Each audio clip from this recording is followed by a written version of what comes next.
Magandang umaga na naman sa inyong lahat mga kaibigan. Ang nangyayari ba ngayon sa Senado ay may kinalaman sa flood control scam? Gusto ng majority bloc na magkaroon ng investigation sa ilalim ng Blue Ribbon Committee para malaman ng publiko ang buong nangyari kung bakit ang laking ninakaw, ang laking nawala sa kaban ng bayan dahil sa mga flood control projects. May mga pinagtakpan umano sa nakaraang Blue Ribbon Committee na pinamunuan ni Senator Ping Lacson. Totoo kaya na mayroon siyang pinagtakpan? Kaya gusto umanong agawin muli ang mga nasa minorya ang Blue Ribbon Committee para hindi matuloy ang investigation.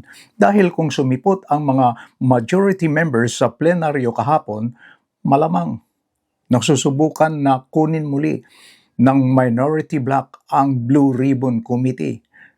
Pero hindi nangyari ito dahil hindi sumipot ang mga majority bloc members. Kaya na-checkmate ang Minorya 11 ayon kay Attorney Harry Roque at tinawag pa ni Attorney Roque na BBM 11. Checkmate po ang BBM 11. Wag na po natin silang tawaging minorya. Sila po ay BBM 11 dahil sila po talaga ang nagnanasa na wag isa publiko ang katotohanan na si Marcos Bangag ang mastermind ng kakurakutan sa flood control scam. Kaya po lahat na nangyayari ngayon sa Senado para pagtakban ang katotohanan. Gaya ng pinagtakban ni Ping Lacson ng katotohanan na si Marcos Bangag ang siyang mastermind ng lahat ng kakurakutan, hindi lang sa flood control project, kundi sa national budget ng 3 nakalipas na taon. So ngayon, pahiya ang BBM 11. May tuturing bang pabaya sa katungkulan ang hindi pagsipot kahapon ng mga majority bloc members sa plenaryo ng Senado? O ito ay isang strategy ng majority bloc para maudlot ang pagtatangkang agawin ang chairmanship ng Blue Ribbon at iba pang mga committees. Kaya naudlot ang kanilang plano dahil hindi sumipot ang mga members ng majority bloc.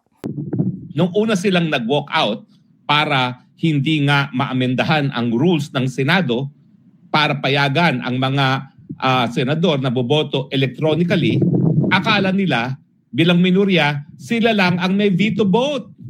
Hindi na ba nila naisip na ang mayorya, at least nung nandyan pa si Jinggoy, mas marami, mas malakas ang veto vote kung gusto nila.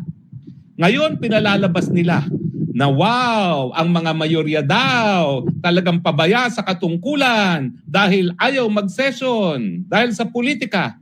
Bakit? Ano ba ginawa ninyo? BBM 11 nung kayo nag-walk out. Diba?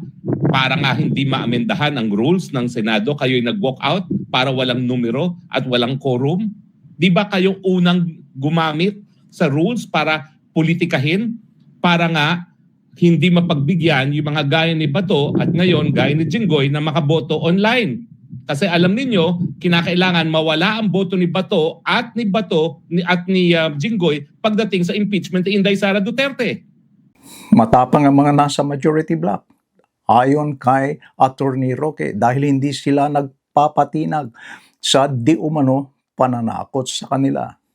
Di ba ang dinanais ng Bangag at ng Butod ay para matanggal si Inday Sara Duterte at kinakailangan ng 16 votes. Pero ngayon nga sinasabi ko ngayon, 11 lang kayo, saan kayo kukuha ng 5 pa? Tatakutin nyo pa yung 5 galing sa mayorya para bumoto para matanggal si Inday Sara Duterte. Well, na-underestimate nyo naman ang tapang ng ating mga senador. Huwag nyong kalimutan ha, ang mandato ng senador, marami dyan, mas marami pang boto nila kesa kay Bangag nung siya'y tumakbo ng presidente. At hindi gaya ni Bangag nung minsan natalo na bilang BP, yung mga senador na yan, karamihan dyan, hindi pa natatalo kahit kailan sa kanilang karera. Kaya huwag niyong isipin na duwag yung mga senador na yan. At ngayon nakikita natin ang kanilang tapang dahil checkmate ang BBM 11. Hindi sumipot ang mga majority bloc members para maiwasan ang anumang tangka na palitan si Senate President Alan Peter Cayetano. Dahil kung mapalitan siya, hindi na matutuloy ang investigation sa flood control scam. Dahil dito sa scam na ito, marami pang hahalongkatin. Kaya naniniwala ng iba nating mga kababayan. Marami sa kanila ang naniniwala na may pinagtakpan talaga sa nakaraang investigation ng Blue Ribbon na pinamunuan ni Senator Ping Lacson. So today, I'm here to tell you some fundamental truths about what is happening in the Senate and in our country. Let me start with the May 11 change in leadership and also on the walkout by the minority. In both cases, may objective. Nung May 11, kaya pala nandun yung NBI, kaya pala pinapasok ng mga nasa majority noon at nasa minority ngayon, ayaw nila magkaroon ng palitan ng leadership. Ang sinabi nila na hindi katotohanan ay dahil daw to sa impeachment. Pero yung pala, ito'y tungkol sa maraming bagay, kasama po na magkaroon ng independent, impartial impeachment, but also ayaw na magkaroon ng hearing sa Blue Ribbon na kung saan lalabas ang buong katotohanan. Marami pang ibang issue na sa mga susunod na araw ay pag-uusapan.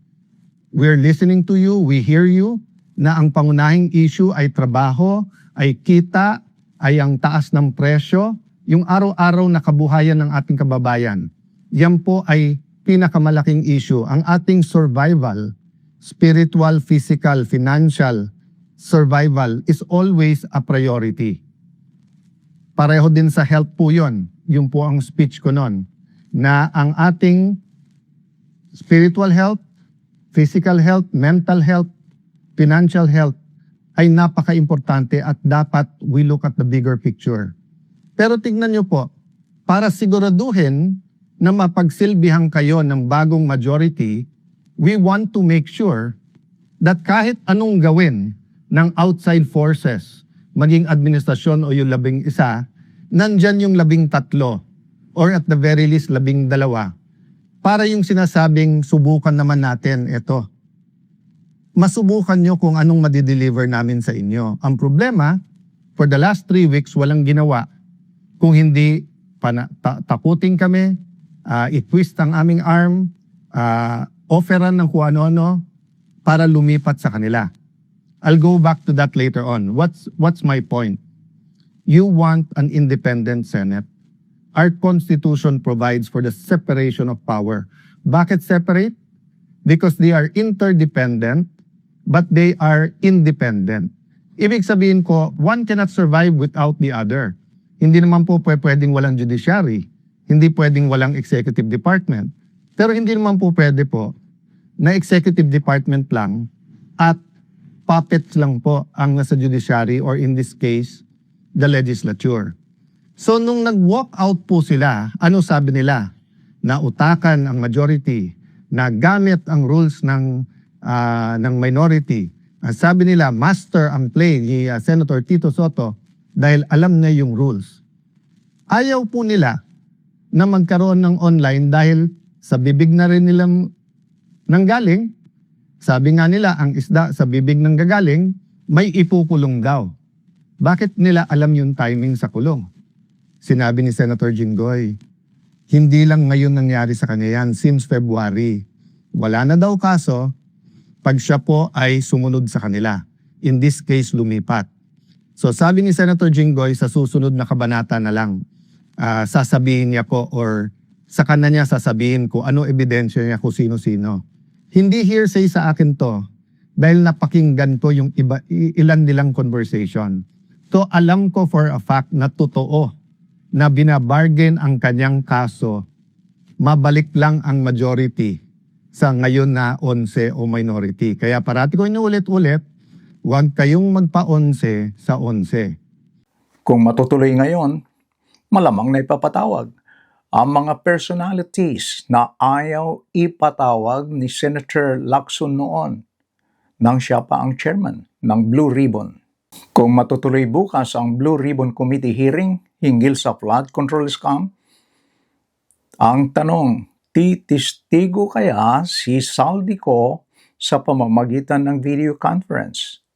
Maraming naniniwala na si Saldico ang susi sa flood control scam. Meron kayang masasagasaan na taga-minority bloc? Meron kayang masasagasaan na kanilang kamag-anak, na kanilang kaalyado sa politika? Mga kaibigan, meron ba kayong opinion o pananaw sa ating tinalakay? Kung meron, please leave your comment below. Maraming salamat sa inyong panonood hanggang sa muli. And please don't forget to like and subscribe. Bye-bye.